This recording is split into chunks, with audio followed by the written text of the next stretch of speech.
तो नेक्स्ट जो हम लोग डिस्कस कर रहे हैं फंक्शंस में, वो है तुमको डिफाइन फंक्शन, जैसे कि modulus of a function, greatest integer of a function, fractional part of function and signum function. ये 4 तरह का फंक्शन इसको पीस वाइज डिफाइन किया है। इससे पहले जो हम लोग डिस्कस किए थे वो फंक्शंस जो बेसिक फंक्शंस था, जैसे algebraic functions, trigonometrical function, exponential function, logarithmic function और उसका मिसलेनियस। अब हम लोग इसको डिफाइन वाले फंक्शंस को देख रहे हैं, ठीक है। तो इसको ध्यान से देखो कैसे डिफाइन किया है। तो सबसे पहले हम लोग देखते हैं modulus of a function, modulus of a या मॉडुलस फंक्शन, ठीक है। इसको एब्सोल्यूट वैल्यू भी बोलता है, एब्सोल्यूट वैल्यू फंक्शन। जैसा कि इसके नाम से ही है कि ये एब्सोल्यूट वैल्यू देगा। एब्सोल्यूट वैल्यू फंक्शंस का मतलब है कि इसका आउटपुट एब्सोल्यूट होगा, ठीक है, जिसको मॉडुलस बोलते हैं।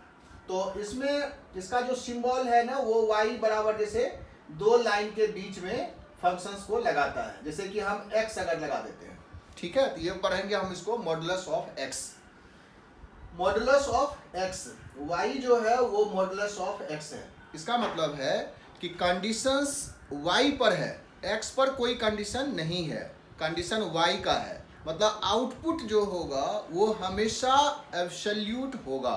एब्सोल्यूट का मतलब है कि हमेशा पॉजिटिव वैल्यू होगा what ever be the value of x। मतलब x का तुम कुछ भी वैल्यू पुट करो, y का जो वैल्यू होगा वो हमेशा पॉजिटिव होगा। जैसे हम x का वैल्यू क्या पुट कर सकते हैं, तो हम जानते हैं कि ये रियल वैल्यूड फंक्शन पढ़ रहे हैं, मतलब x का वैल्यू हम कोई रियल नंबर रखेंगे। तो हमारे पास जो रियल नंबर है वो तो -∞ से +∞ का है, -∞ से +∞ है। इसमें 0 से आगे पॉजिटिव है और 0 से पीछे जो है वो नेगेटिव है। तो कह रहा है कि तुम इसमें x का कुछ भी वैल्यू पुट करो, उसका जो एब्सोल्यूट वैल्यू होगा वही y का वैल्यू होगा। उसका मतलब क्या हुआ कि x का वैल्यू जब तुम जैसे रखते हो 2, तब भी y का वैल्यू 2 ही होगा। x का वैल्यू तुम रखते हो 2.5, तब भी y का वैल्यू 2.5 होगा। x का वैल्यू अगर हम -2 रखेंगे तब भी y का वैल्यू 2 ही होगा। x का वैल्यू -2.5 रखेंगे तब भी y का वैल्यू 2.5 ही होगा। मतलब जब तुम x का वैल्यू पॉजिटिव रखते हो तो y का value same positive number output में आ जाएगा, ठीक है। जो भी तुम x का वैल्यू रखोगे या तो पॉजिटिव रखोगे या निगेटिव रखोगे या 0 रखोगे। तो कह रहा है तुम पॉजिटिव रखोगे तो वही सेम वैल्यू y का वैल्यू होगा जो तुम x का वैल्यू पुट कर रहे हो। लेकिन y का वैल्यू अगर तुम निगेटिव रख रहे हो तो उसका जो पॉजिटिव वाला वैल्यू है वो y का वैल्यू होगा। जैसा यहाँ पर दिखाए कि x की वैल्यू अगर हम -2 रखें तब भी इसका वैल्यू 2 ही है। मतलब इसका जो एब्सोल्यूट है विदाउट साइन, मतलब 2 के पहले जो साइन है उसको छोड़ करके जो वैल्यू है वही y का वैल्यू होगा, राइट। तो इस फंक्शंस को हम डिफाइन कैसे करेंगे, तो कह रहा है इसको तुम पीस वाइज में डिफाइन कर लो, ठीक है। कैसे पीस वाइज में डिफाइन करते हैं, तो कह रहा है कि इसको 2 पार्ट इस तरह से लिखेंगे। मतलब उसके बदले में हम ऐसे डिफाइन कर सकते हैं मॉड ऑफ x को कि इसका जो y का वैल्यू होगा वो x ही होगा अगर x ग्रेटर देन 0 है, और माइनस ऑफ x हो जाएगा अगर x लेस देन 0 है। तुम रखोगे क्या वैल्यू, या तो पॉजिटिव रखोगे या निगेटिव रखोगे।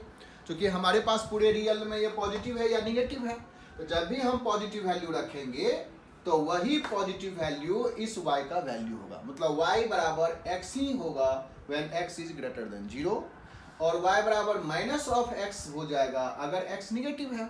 जैसे कि -2 है तो माइनस ऑफ -2 का है उसका वैल्यू होगा। मतलब y का जो वैल्यू होगा minus of minus that quantity अगर निगेटिव है तो इससे हमको उसका एब्सोल्यूट वैल्यू मिल जाता है। यही डिफाइन किया है। और ऑब्वियस है कि जब 0 होगा तो y का वैल्यू 0 होगा। 0 के सामने पॉजिटिव लगाओ या निगेटिव लगाओ उससे कोई फर्क नहीं पड़ता है। इसलिए जहां पर तुमने ब्रेक किया है ना वहां पर एक जगह इक्वालिटी लगा लो, सच दैट कि तुमने -∞ से +∞ सारे वैल्यू को कंसीडर कर लिया, ठीक है। अगर x greater than equal to 0 है तो x ही है, x अगर लेस देन 0 है तो उसका वैल्यू माइनस ऑफ x है। मतलब इस y को डिफाइन किया है 2 पार्ट में। x जब पॉजिटिव होगा तो x होगा, x निगेटिव होगा तो -x होगा। यही है absolute value of function y बराबर मॉडुलस ऑफ x, ठीक है। तो अब कह रहा है कि इस टर्म्स में हो सकता है x की जगह पर कोई दूसरा फंक्शन आ जाए, तब हम कैसे डिफाइन करेंगे?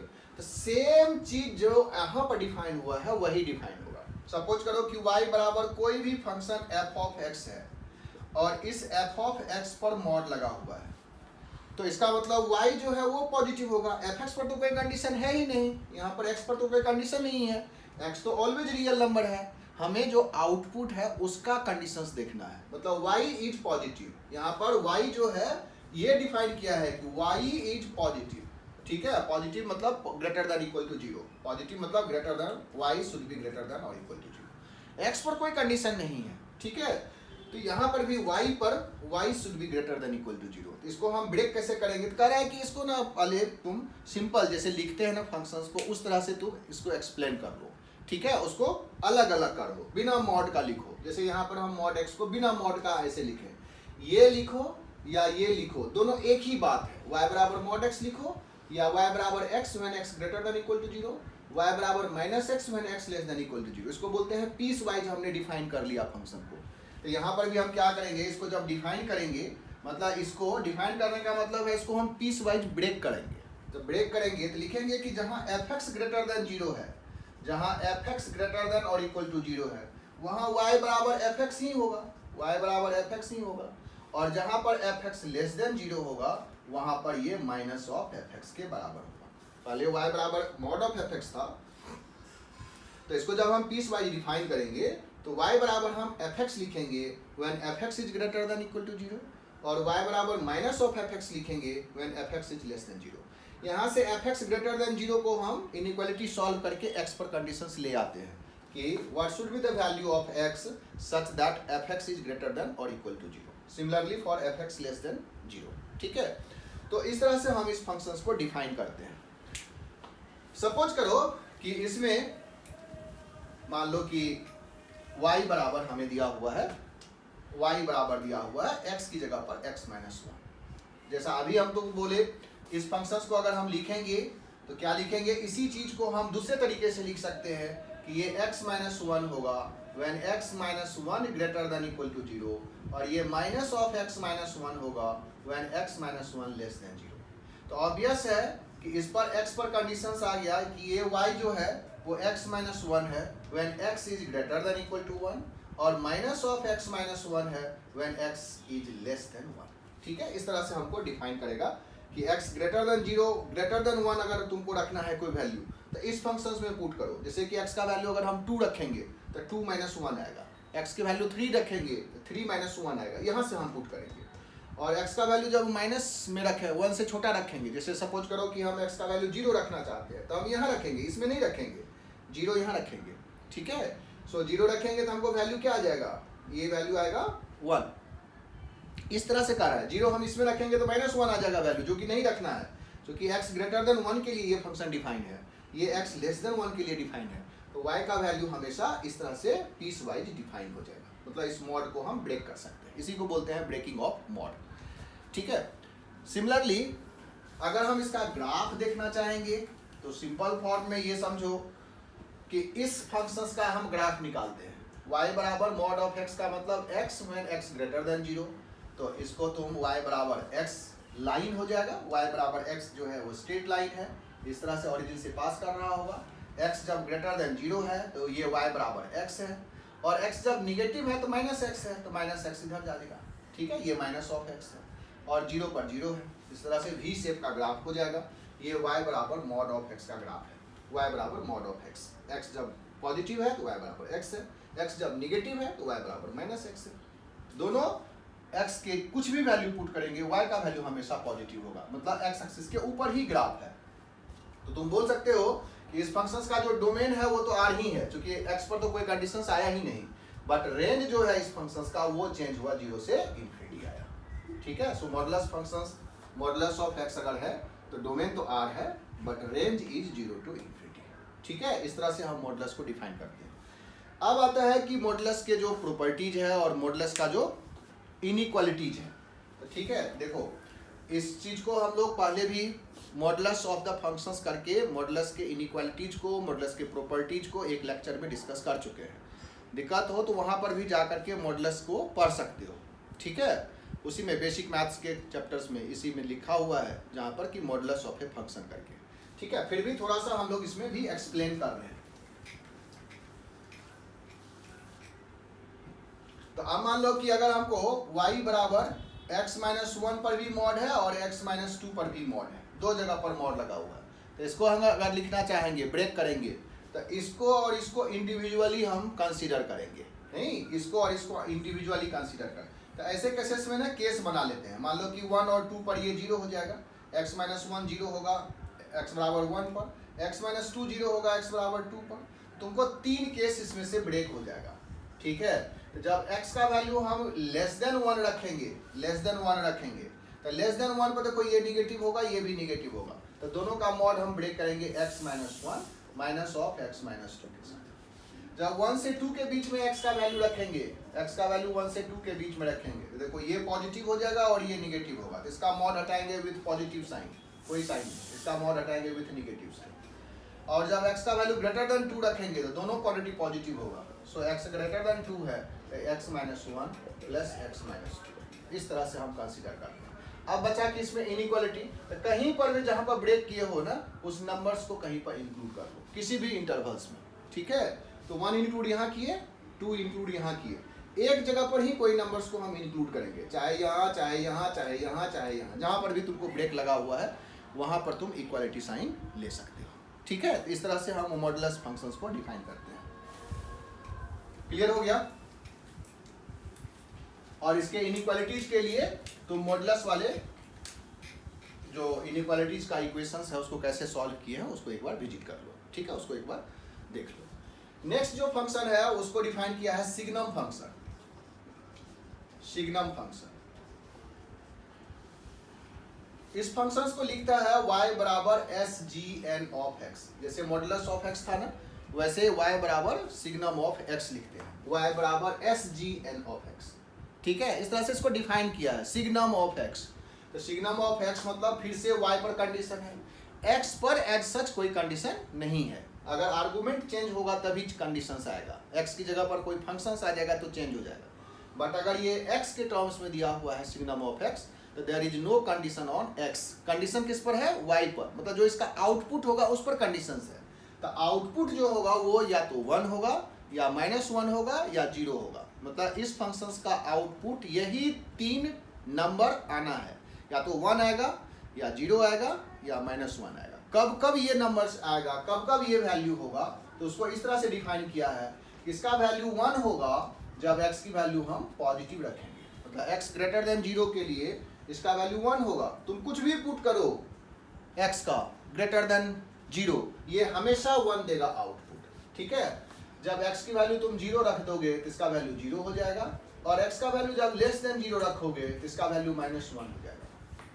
कंडीशन किस पर आया? इसके आउटपुट पर। तुम x कुछ भी रखो, एनीथिंग ग्रेटर देन 0, इसका आउटपुट फिक्स है 1 होगा।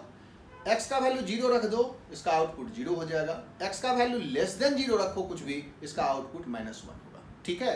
तो हमें कंडीशंस y पर है, तो हमारा जो रेंज है ना वो आ गया 3 नंबर, दैट इज -1 0 1, ठीक है। But domain is R, domain पूरा रियल नंबर है।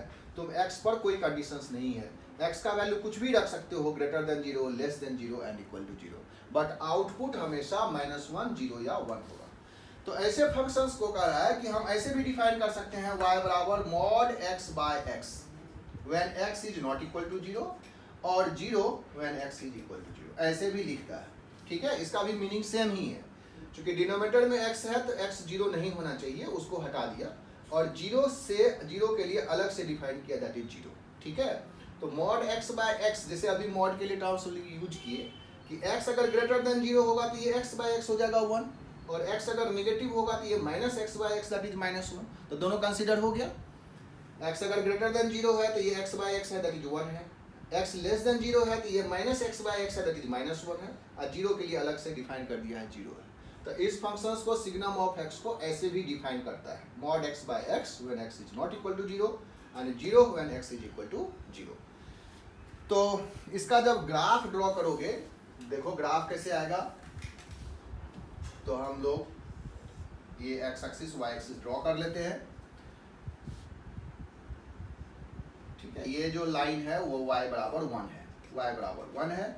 0 के लिए हमको यहाँ पर डार्क कर दे रहे हैं, और माइनस लेस देन 0 के लिए ये -1 से लेस, सॉरी -0 से लेस के लिए ये -1। तो दिख रहा है कि y बराबर 1 कांस्टेंट फंक्शन हो गया, y बराबर 1 आ गया, y बराबर 1 आ गया when x is greater than 0। कोई भी नंबर x का वैल्यू ग्रेटर देन 0 पुट करो, y का वैल्यू हमेशा 1 आएगा। 0 के लिए 0 है और लेस देन 0 के लिए -1 है। ठीक है, इस तरह से ये सिग्नम फंक्शंस को डिफाइन किया है, y बराबर सिग्नम ऑफ x। लेकिन सिग्नम ऑफ अगर x की जगह पर fx होगा तो फिर से कंडीशंस तुमको बता रहे हैं कि fx पर कंडीशंस आएगा ग्रेटर देन 0, लेस देन 0 और इक्वल टू 0 का। ठीक है, जैसे सपोज करो कि हमें इस तरह का केसेस दिया हुआ हो, मान लो कि हमें दिया हुआ है y बराबर signum of f of x, ऐसा अगर लिखा हुआ है, तो अब आर्गुमेंट चेंज हो गया, यहाँ आर्गुमेंट x था, अब आर्गुमेंट fx है, तो तब इसका जो आउटपुट होगा ना वो fx पर डिपेंड करेगा। मतलब fx अगर ग्रेटर देन 0 है तो इसका वैल्यू 1 होगा, fx अगर 0 हो रहा है तो 0 होगा, और fx अगर लेस देन 0 हो रहा है फॉर सम x तो इसका वैल्यू -1 होगा। ठीक है ना, वो डिपेंड करेगा fx पर। fx पॉजिटिव हो रहा है for certain x then its value is 1, fx 0 हो रहा है for certain x then its value is 0, fx less than 0 हो रहा है for certain x then its value is -1, right. तो fx ग्रेटर देन 0 कहाँ होगा, वो इनइक्वालिटी को सॉल्व करके x का वैल्यू हम कैलकुलेट कर लेंगे। सिमिलरली fx अगर 0 हो रहा है तो वो भी हम कैलकुलेट कर लेंगे। ठीक है, और fx लेस देन 0 है तो वो भी हम कैलकुलेट कर लेंगे, और फिर x के उस वैल्यू के लिए ये 0, -1 या 1 इसका वैल्यू होगा, राइट। जैसे कि सपोज करो कहता कि y बराबर बताओ कि सिग्नम ऑफ x² + 1 क्या होगा। तो अब तुम देखो जो आर्गुमेंट है ना x² + 1, ये हमेशा 1 से बड़ा ही है, नहीं, x² + 1 हमेशा 1 से बड़ा होगा, तो इसका आउटपुट जो होगा वो हमेशा 1 ही होगा, क्योंकि -1 और 0 का कोई स्कोप नहीं है। जो x² + 1 है वो हमेशा 1 से बड़ा है। तो हमें कह रहा है कि फंक्शन अगर पॉजिटिव है तो इसका वैल्यू 1 होगा, फंक्शन अगर 0 होगा तभी 0 होगा, तो ये फंक्शन तो 0 होगा ही नहीं। तो this signum of x² + 1 is always 1 for all real x। ठीक है, इसका लाइन जो होगा y बराबर 1 होगा, चाहे x तुम पॉजिटिव लो, x निगेटिव लो या 0 लो। ठीक है ना, तो हमें डिपेंड करेगा ये जो फंक्शंस है उसका आउटपुट कैसा है। वो अगर 0 से पॉजिटिव है तभी, ग्रेटर देन 0 है तभी इसका वैल्यू 1 होगा, या लेस देन 0 है तभी -1 होगा, अदरवाइज इसके हिसाब से अब वैल्यू y का आएगा। सो सिंपल में अगर y बराबर सिग्नम ऑफ x है तब ये आउटपुट है। ठीक है, तो इस तरह से एक फंक्शंस को डिफाइन किया है। उसके बाद जो फंक्शंस डिफाइन है, इसमें भी तुमको आता है डोमेन निकालने के लिए, सिग्नम ऑफ समथिंग का डोमेन। जैसे कि इस तरह से क्वेश्चंस पूछ सकता है कि सपोज करो कि y बराबर √ सिग्नम ऑफ मान लो कि 9 - x², ऐसे कहेगा, इसका find the domain of this function. तो इसका डोमेन निकालने का मतलब ये स्क्वायर रूट तभी डिफाइन होगा जब इसका वैल्यू पॉजिटिव होगा, सिग्नम ऑफ 9 - x² पॉजिटिव होगा। तो जो तुम्हें पता है कि सिग्नम ऑफ जो भी फंक्शन है इसका वैल्यू पॉजिटिव तो 1 ही हो सकता है, और तो निगेटिव ही वैल्यू है, या तो -1 है या 0 है, 0 भी पॉसिबल है। मतलब इसका वैल्यू 0 हो जाए या पॉजिटिव हो जाए तो y का जो वैल्यू है वो डिफाइन हो जाएगा। और हमें पता है कि इसको पॉजिटिव होने के लिए 9 - x² को ग्रेटर देन और इक्वल टू 0 होना पड़ेगा। So 9 - x² should be greater than equal to 0, ये कंडीशंस आ गया। मतलब हम लिखते हैं signum of 9 - x² greater than equal to 0 implies 9 - x² greater than और इक्वल टू 0। तो ये कंडीशंस आता है x² - 9 less than equal to 0, x - 3 × x + 3 should be less than equal to 0, और इसको वेवी कर्व से निकालते हैं तो -3 और 3 के बीच में आता है। ठीक है, पॉजिटिव नेगेटिव पॉजिटिव, इसका मतलब है domain of this function is -3 to 3 close bracket. ठीक है, इस तरह से हम कैलकुलेट करते हैं। तो तुम्हें कहीं पर भी ये कंडीशंस दे सकता है, सिग्नम ऑफ समथिंग का स्क्वायर रूट दे दिया, 1 में दे दिया, जो भी है। ठीक है, इस तरह से मैनिपुलेट करेगा और फिर उसका डोमेन तुमसे पूछेगा, डोमेन ऑफ द फंक्शन। ठीक है, इसी के लिए हम लोग इसको देख रहे हैं। तो हमें पता चल गया कि कैसे मॉडुलस को डिफाइन किया है और कैसे सिग्नम ऑफ fx को डिफाइन किया है। उसके बाद जो डिफाइंड फंक्शन है वो है तुम्हारा greatest integer function and fractional part function. इसमें मैक्सिमम लोगों को बहुत सारा दिक्कत आ जाता है कि कैसे हम ग्रेटेस्ट इंटीजर और फ्रैक्शनल पार्ट को डिफाइन करते हैं, कैसे उसके इनइक्वालिटी को सॉल्व करना है। ठीक है, तो इसको ध्यान से अगर समझोगे और सुनोगे तो हमको नहीं लगता है कि बहुत ज़्यादा दिक्कत है। कहीं कहीं कैलकुलेशन में हो सकता है एरर आ जाए, बट ध्यान से देखो क्या क्या टर्म्स यूज करते हैं, कैसे इसको डिफाइन करते हैं, कैसे इसके इनइक्वालिटी को सॉल्व करते हैं, तो तुमको कोई दिक्कत नहीं आने वाला है। ठीक है, सो देखो क्या है ग्रेटेस्ट इंटीजर फंक्शन।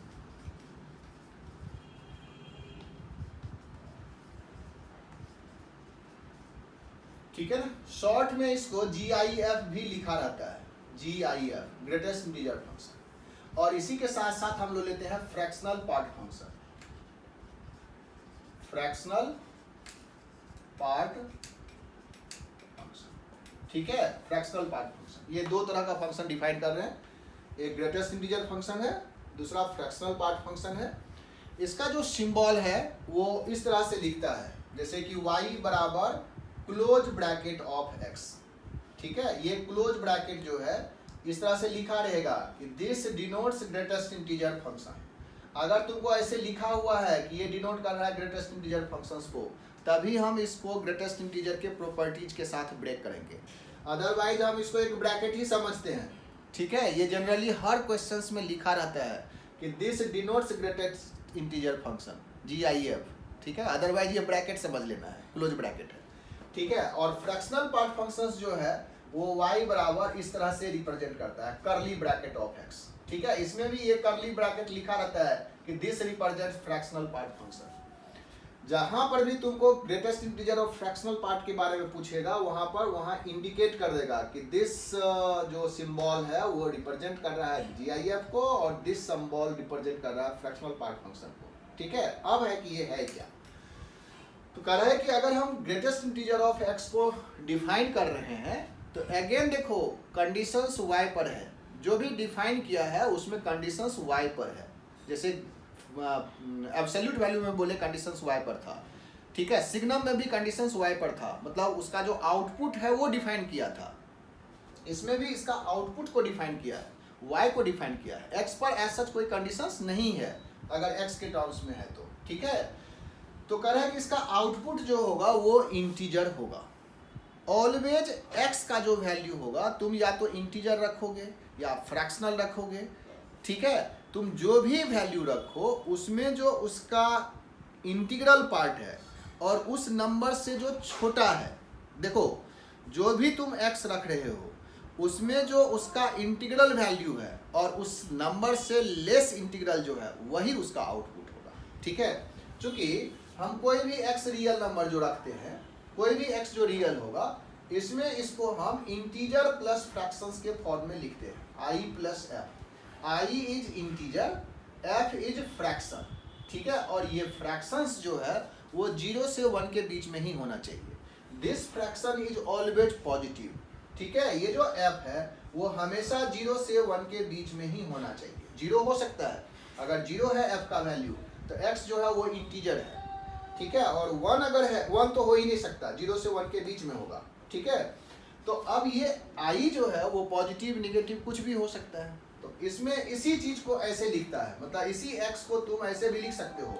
ठीक है, यहाँ पर लिख रहे हैं x को हम greatest integer of x plus fractional part of x ऐसे भी लिख सकते हैं। ये i है और ये f है। जब f हमेशा पॉजिटिव है तो इसका मतलब इसका जो वैल्यू होगा उस यही ग्रेटेस्ट इंटीजर का वैल्यू है, मतलब इस y का जो वैल्यू होना चाहिए इस x से हमेशा छोटा होना चाहिए नहीं, क्योंकि ये नंबर्स तो हमेशा बड़ा है। ग्रेटेस्ट इंटीजर प्लस फ्रैक्शनल है, फ्रैक्शनल्स अगर दिया हुआ है इसका मतलब ये जो वैल्यू होगा इससे हमेशा बड़ा है। ठीक है, तो देखो कैसे, जैसे कि x का वैल्यू हम रखते हैं 2 प्लस 0.3 ऐसे ले लिए, f जो है वो 0.3 है और i जो है वो 2 है। तो कह रहा है कि इसमें ये नंबर जो है वो 2.03 है। ठीक है, 2.3 है, सॉरी 2.3 है। 2.3 को 2 प्लस 0.03 रखते हैं, लिखते हैं। ठीक है, तो 2 जो है वो उसका इंटीग्रल पार्ट है और 0.3 जो है उसका फ्रैक्शनल पार्ट है। तो जो इंटीग्रल पार्ट है ना वही ग्रेटेस्ट इंटीजर का वैल्यू है, मतलब इस फंक्शंस में x की वैल्यू अगर तुम 2.3 रखते हो तो y की वैल्यू 2 ही होगी। ये कहने का मतलब है, मतलब x जो भी हम पुट करेंगे उसमें उसका इंटीग्रल होगा, उसका फ्रैक्शनल होगा। इस फ्रैक्शनल को 0 से 1 के बीच में रखने के बाद जो भी इंटीग्रल वैल्यू आ रहा है वही उस y का आउटपुट होगा।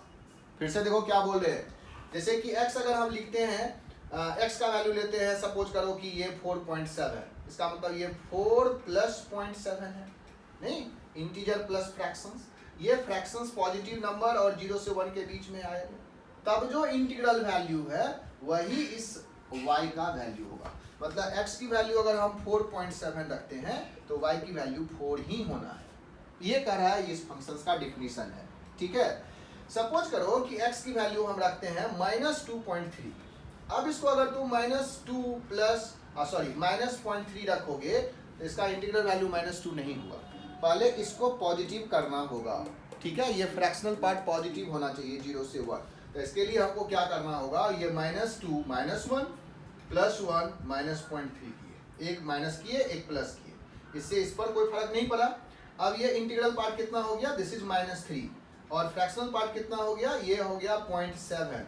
तो अब फ्रैक्शनल पार्ट जो है वो तुम्हारा पॉजिटिव आ गया, इंटीग्रल पार्ट -3 है, इसीलिए जब x की वैल्यू हम -2.3 रखेंगे तो y की वैल्यू -3 होगा। इसीलिए कह रहा है कि जो y का वैल्यू है उस x से हमेशा लेस और इक्वल होगा, ठीक है। मतलब ये जो ग्रेटेस्ट इंटीजर ऑफ x है ये हमेशा लेस देन और इक्वल टू x होगा और हमेशा ग्रेटर देन x -1 होगा। इसको हमेशा ध्यान में रखना है, जब भी हम आउटपुट निकालेंगे y का जो वैल्यू होगा फॉर दैट x, उस y का वैल्यू हमेशा x से, जो नंबर्स तुम पुट करोगे उससे हमेशा छोटा या बराबर होगा। बराबर कब होगा, जब तुम x इंटीजर ही रख दोगे। जैसे कि x की वैल्यू अगर हम रख देते हैं, सपोज करो कि x की वैल्यू हमने 4 ही रख दिया तो y की वैल्यू 4 ही होगा। चाहे x की वैल्यू अगर -4 रखेंगे तब भी y की वैल्यू -4 ही होगा। मतलब x अगर इंटीजर है, चाहे वो पॉजिटिव है, नेगेटिव है, 0 है, तब तो y का वैल्यू वही इंटीजर होगा। लेकिन जैसे ही तुम कुछ नंबर्स रखते हो जो इंटीजर नहीं है, उसमें इंटीजर प्लस फ्रैक्शनल टाइप का टर्म्स है, तो उसका जो वैल्यू होगा y का उस नंबर से हमेशा लेस होगा, ठीक है। उस नंबर से लेस होगा, फिर भी नाम हम इसका ग्रेटेस्ट इंटीजर बोलते हैं। इसीलिए बोलते हैं कि हम उस नंबर से जो नीचे वाला नंबर्स है उसको कंसीडर कर रहे हैं, ठीक है। इसको फ्लोर फंक्शंस भी बोला जाता है।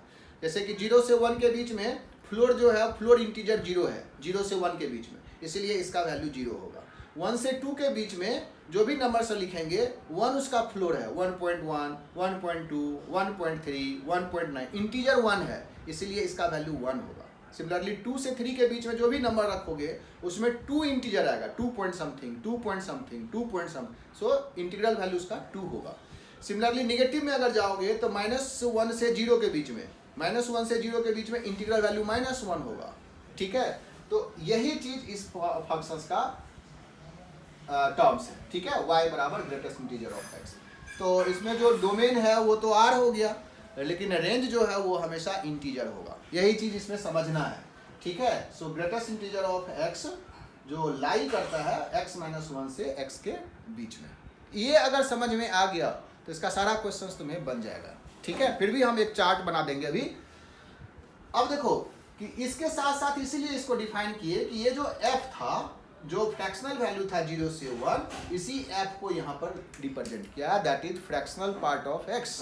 मतलब इस x में जो फ्रैक्शनल वैल्यू था, जिसका वैल्यू 0 से 1 कंसीडर कर रहे हैं, उसी को fractional part of x represent किया है, ठीक है। ये एक अलग डिफाइन किया है, ये एक अलग डिफाइन किया है, this is called GIF and इसको बोलते हैं फ्रैक्शनल पार्ट फंक्शन। तो यहाँ पर फिर से इसके साथ ही हम डिस्कस कर लेते हैं कि जो फ्रैक्शनल पार्ट है इसमें जो y का वैल्यू होगा वो 0 से 1 के बीच में होगा। जो f था ना, ये f वही वैल्यू यहाँ पर है, ठीक है। यहाँ पर हमने कंसीडर भी किया है कि कोई भी x जो होगा उसमें एक इंटीग्रल होगा और एक फ्रैक्शनल होगा। जो फ्रैक्शनल है उसी को यहाँ पर रिप्रेजेंट किया, that is fractional part of x। मतलब इसका मतलब ये है कि तुम x का वैल्यू कुछ भी रखो, कुछ भी का मतलब है जैसे कि x हमने कोई इंटीजर रख दिया, तो इसमें फ्रैक्शनल वैल्यू नहीं है, इसलिए y का वैल्यू 0 होगा। अगर x की वैल्यू तुम कुछ रखते हो जैसे 2.3, तो देखो कि इसका जो फ्रैक्शनल है उसका वो पॉजिटिव कितना है, तो y का वैल्यू इसमें 0.3 है, क्योंकि 2 प्लस 0.3 लिख सकते हैं।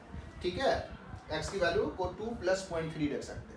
लेकिन x बराबर अगर -2.3 है ना, तब फ्रैक्शनल वैल्यू इसका -0.3 नहीं है, अभी जैसा बताए।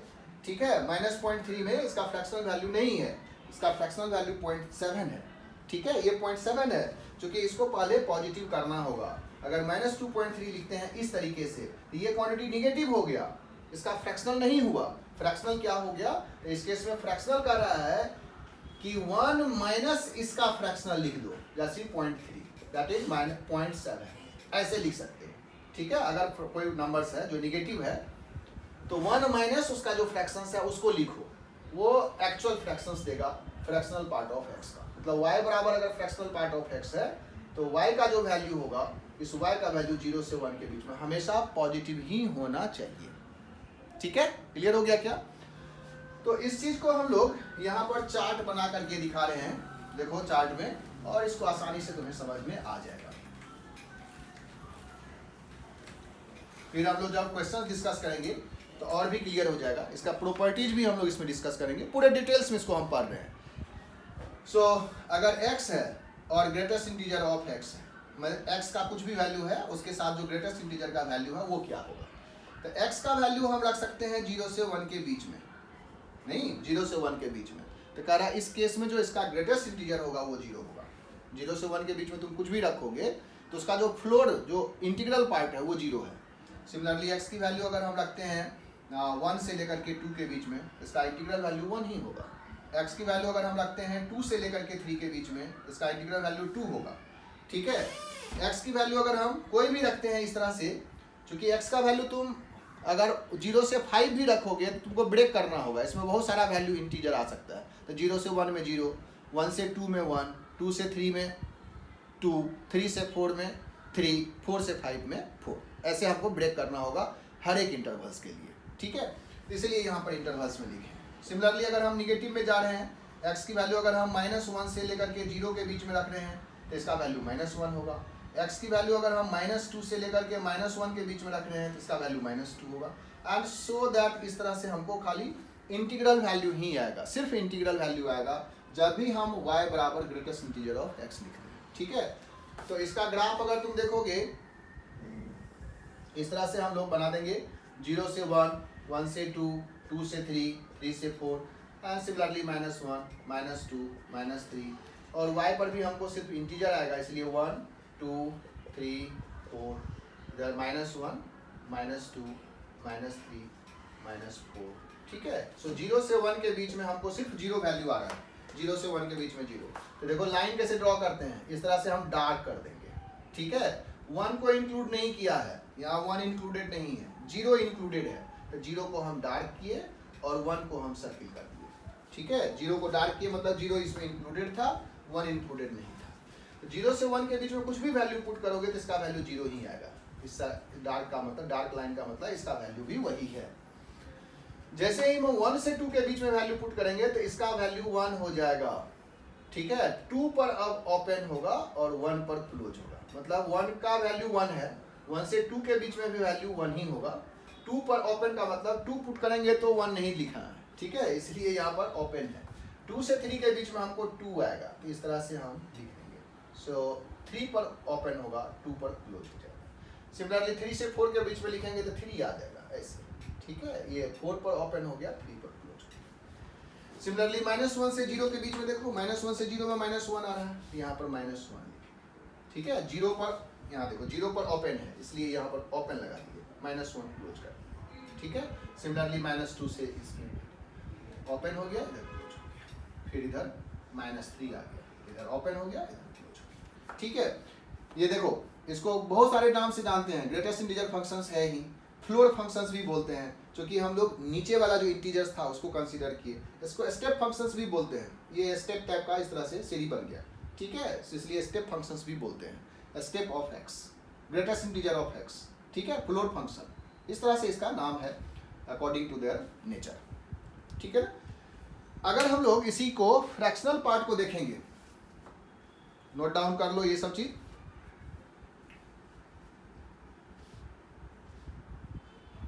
ठीक है ना। अब हम फ्रैक्शनल पार्ट को ले रहे हैं। अगर हम फ्रैक्शनल पार्ट ऑफ एक्स को कंसीडर करते हैं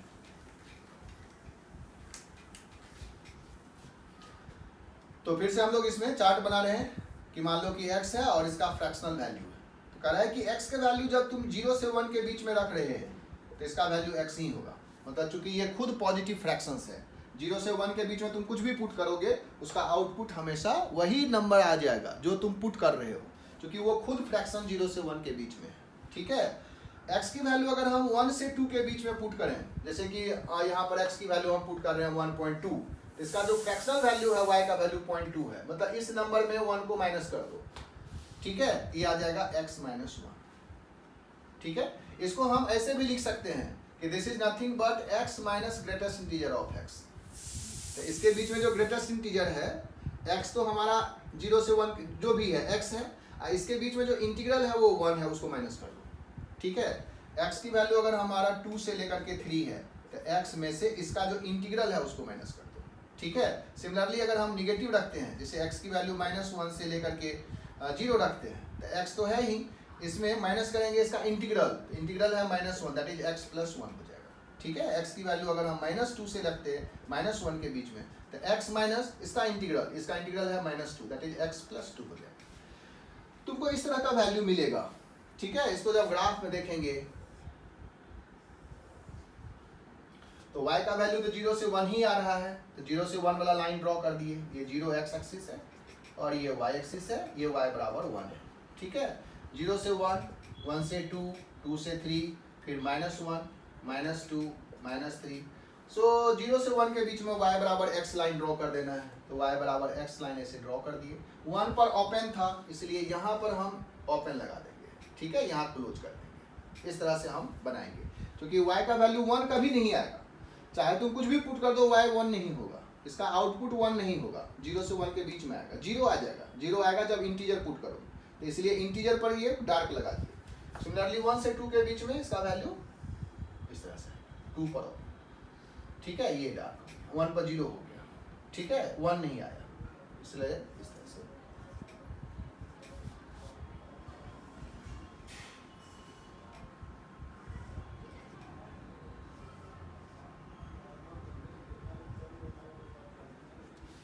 क्लियर हो गया होगा। ठीक है ना। सो इसका जो रेंज है वो 0 से 1 है, ऑब्वियस है, रेंज इसका 0 से 1 है। इसका जो रेंज है वो इंटीजर है, इसका रेंज 0 से 1 है। दोनों में जो डोमेन है वो R है, इसमें भी डोमेन R है, इसमें भी डोमेन R है। रेंज इसका इंटीजर है, इसका रेंज 0 से 1 है। ग्राफ में भी तुमको दिख रहा है 0 से 1 के अलावा और कोई भी वैल्यू इसका कंसीडर नहीं होगा। ठीक है, तो इस तरह से ग्रेटेस्ट इंटीजर और फ्रैक्शनल पार्ट को डिफाइन किया है। अब है कि इसके जो प्रॉपर्टीज है उसमें अगर जाओगे तो उससे तुमको कुछ जो इनइक्वालिटीज है वो सब तुम्हें सॉल्व होगा, इक्वेशंस भी सॉल्व होगा। इसमें इक्वेशंस भी आता है कॉम्पिटिशन्स में सॉल्व करने के लिए। ग्रेटेस्ट इंटीजर फ्रैक्शनल्स लगा देगा और कहेगा कि x का वैल्यू निकालो जो इसको सेटिस्फाई करता है। ठीक है, तो उससे पहले हम लोग देख रहे हैं इसका प्रॉपर्टी। तो सबसे पहले देखो कि अगर x का ग्रेटेस्ट इंटीजर है और इस पर भी ग्रेटेस्ट इंटीजर ऑफ x लगा हुआ है, ये ग्रेटेस्ट इंटीजर ऑफ x के बराबर ही होगा, क्योंकि बाहर से ग्रेटेस्ट इंटीजर लगाने की जरूरत नहीं है। ठीक है, सिमिलरली अगर x प्लस इंटीजर है और इसमें ग्रेटेस्ट इंटीजर लगा हुआ है तो इसको तुम x का ग्रेटेस्ट इंटीजर प्लस i लिख सकते हो। ठीक है, i का मतलब इंटीजर, x प्लस i है। ठीक है, तो x का ग्रेटेस्ट इंटीजर प्लस i हम लिख सकते हैं, राइट। उसी तरीके से अगर हमको लिखा हुआ है कि x का greatest integer plus minus of x का ग्रेटेस्ट इंटीजर, ऐसे, या पहले माइनस ऑफ x का ग्रेटेस्ट इंटीजर देखो, माइनस ऑफ x का ग्रेटेस्ट इंटीजर है तो इसको हम लोग minus of greatest integer of x लिख सकते हैं अगर x कोई इंटीजर है। ठीक है, माइनस ऑफ x का greatest integer minus of greatest integer of x when x is integer. लेकिन x अगर इंटीजर नहीं है, x अगर इंटीजर नहीं है तो ये -1 minus greatest integer of x होगा अगर x इंटीजर नहीं है। ठीक है, सो इस तरह से हम इसको याद रखेंगे कि माइनस ऑफ x का ग्रेटेस्ट इंटीजर को minus of greatest integer of x लिख सकते हैं when x is an integer, -1 minus of greatest integer of x लिखेंगे when x is not an integer. तो इन दोनों को जब कंबाइन करोगे ना, ठीक है, कि greatest integer of x plus minus of x का ग्रेटेस्ट इंटीजर, तो ये 0 हो जाएगा अगर x इंटीजर है। नहीं, ये दोनों का वैल्यू 0 हो जाएगा अगर x इंटीजर है, और ये -1 हो जाएगा अगर x इंटीजर नहीं है, राइट। ठीक है, x अगर इंटीजर है ये 0 हो जाएगा, x अगर इंटीजर नहीं है तब ये -1 हो जाएगा। दोनों को कंबाइन कर दिए, ठीक है। तो इस तरह से हम इसके फंक्शंस का प्रॉपर्टीज याद रख सकते हैं, राइट। उसी तरह से अगर हम फ्रैक्शनल पार्ट के बारे में देखें तो फ्रैक्शनल पार्ट ऑफ x जो है उसमें अगर i है इसका फ्रैक्शनल पार्ट, तो ये x का फ्रैक्शनल पार्ट के बराबर ही होगा। x प्लस i का जो फ्रैक्शनल पार्ट है वो फ्रैक्शनल पार्ट ऑफ x ही होगा, राइट। x का जो फ्रैक्शनल पार्ट है ये 0 हो जाएगा अगर x इंटीजर है। x अगर इंटीजर है तो इसका फ्रैक्शनल वैल्यू 0 है, राइट। ठीक है ना। अगर x निगेटिव है, x अगर निगेटिव है, माइनस ऑफ x का जो फ्रैक्शनल पार्ट है वो 1 minus fractional part of x लिख सकते हो। माइनस ऑफ x का जो फ्रैक्शनल पार्ट होगा वो 1 minus fractional part of x लिख सकते हैं। तो ये इसका प्रॉपर्टीज है, इसको हम ध्यान में रख करके इक्वेशंस को सॉल्व करेंगे जो ग्रेटेस्ट इंटीजर और फ्रैक्शन से रिलेटेड है, ठीक है। तब तक इसको पढ़ो, और जो उसके बाद जो इसका सॉल्यूशंस होगा, इसका जो इक्वेशंस होगा, इसका जो डोमेन रेंज होगा वो हम अगले वाले वीडियो में रखेंगे, ठीक है। तो ग्रेटेस्ट इंटीजर और फ्रैक्शनल्स को तब तक रीड करो, हम कुछ क्वेश्चंस भी सॉल्व करेंगे, इनइक्वालिटी सॉल्व करेंगे, फिर इसके डोमेन और रेंज को कंसीडर करेंगे, ओके, ठीक है। चैनल को अगर देख रहे हो तो सब्सक्राइब करना नहीं भूलना है, ठीक है। लाइक एंड सब्सक्राइब करना है, और जो कमेंट्स होगा वो भी तुमको लिखना है, ठीक है। Okay, bye.